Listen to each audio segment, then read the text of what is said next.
The Tables Turned by William Wordsworth, 1770 to 1850.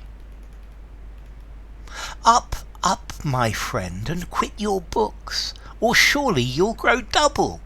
Up, my friend, and clear your looks. Why all this toil and trouble? The sun above the mountain's head, a freshening lustre mellow, through all the long green fields has spread his first sweet evening yellow. Books, 'tis a dull and endless strife. Come, hear the woodland linnet. How sweet his music, on my life, there's more wisdom in it. And hark, how blithe the throstle sings, he too is no mean preacher. Come forth into the light of things, let nature be your teacher.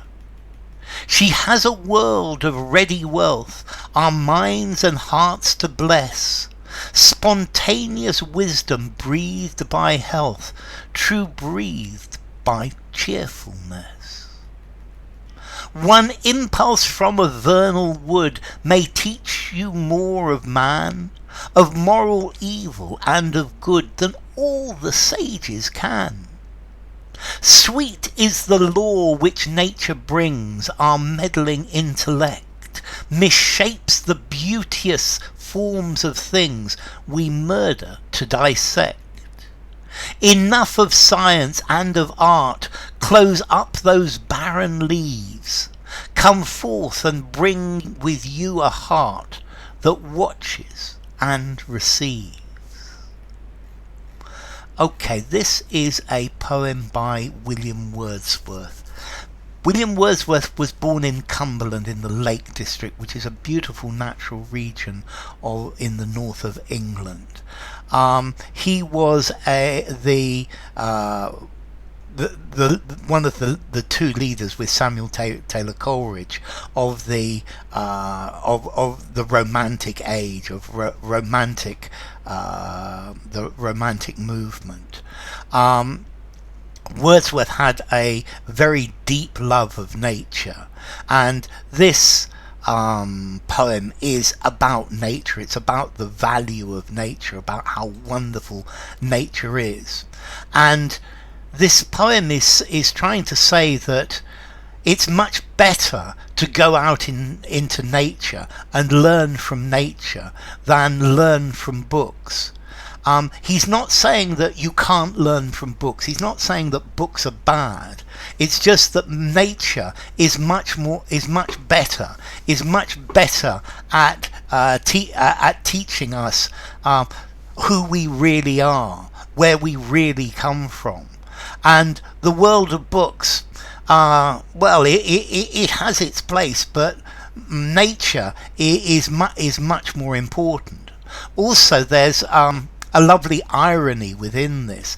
The fact that the poem is telling him, this person, to leave their books behind and go out into nature. But this is a poem which is going to appear printed in a book. So you can only actually read the poem in a book. But be careful, it's not saying that books are bad. It's just saying nature is much better. Books are not as good at it. And it's between between Wordsworth and a friend, and he's saying, leave your books and come out into nature. The nature outside, the evening is coming, nature is beautiful. You will learn more from nature than you will from these books. Up, my friend, and quit your books. So get up from your books, my friend, leave your books. Or surely you'll grow double, you'll be bent double. Oh, my back. Up, my friend, and clear your looks. Why all this toil and trouble? So get up from your books, clear this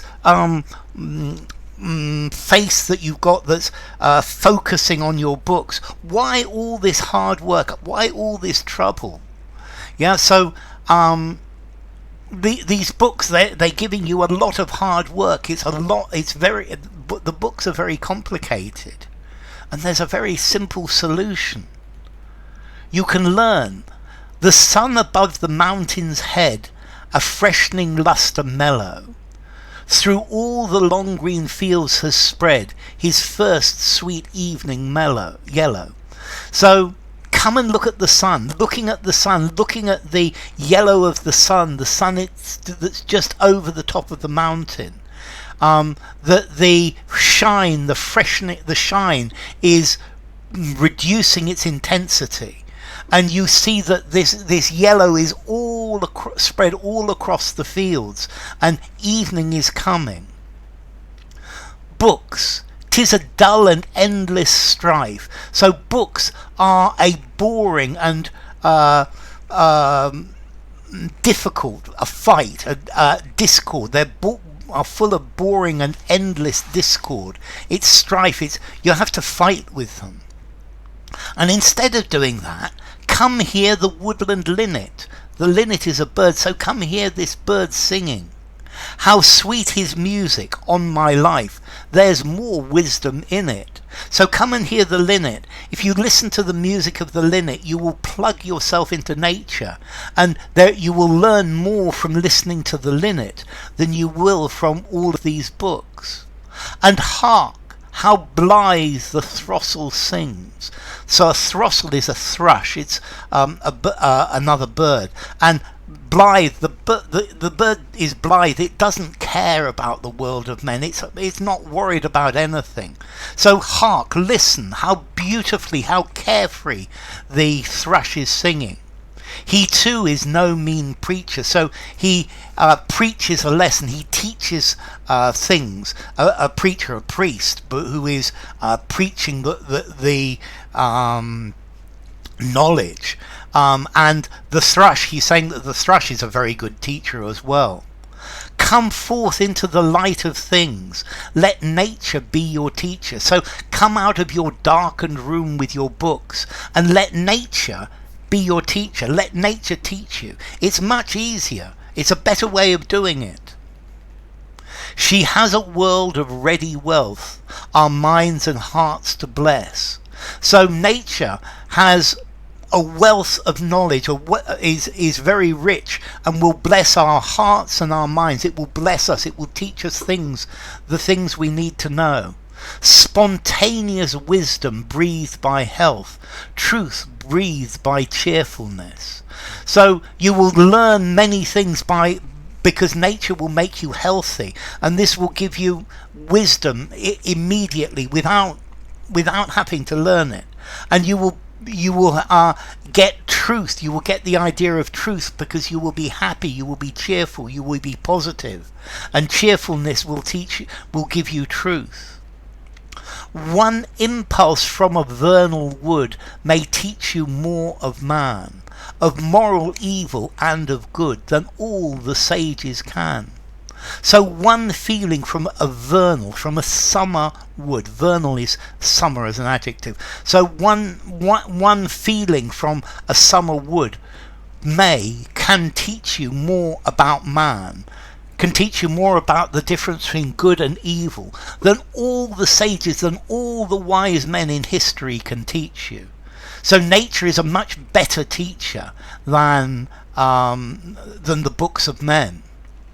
Sweet is the law which nature brings our meddling intellect. So sweet is the law which nature brings. Nature brings teaches us wonderful things. It teaches us wonderful ways of conduct. However, our meddling intellect, our intellect is always getting in the way, and it misshapes the beauteous forms of things we murder to dissect. So our intellect, our mind, misshapes the beauty. We break it down, we break concepts down, we dissect ideas to the point of not understanding what they are. We disfigure things by breaking them down, by the mind thinking about them and dissecting them. Enough of science and of art. So enough science, enough art, enough books. Close up those barren leaves. So these are the leaves of the book. But notice leaves as well. These leaves have come from a tree. This paper has come from a tree. So in a way, the leaves of a book are modified nature. Come forth and bring with you a heart that watches and receives. So come with me, come out into nature and watch, look at nature and receive the beauty, the message, the wonder of nature. So this is saying that books are okay, they're boring and difficult, but nature is a much better teacher. The tables turned.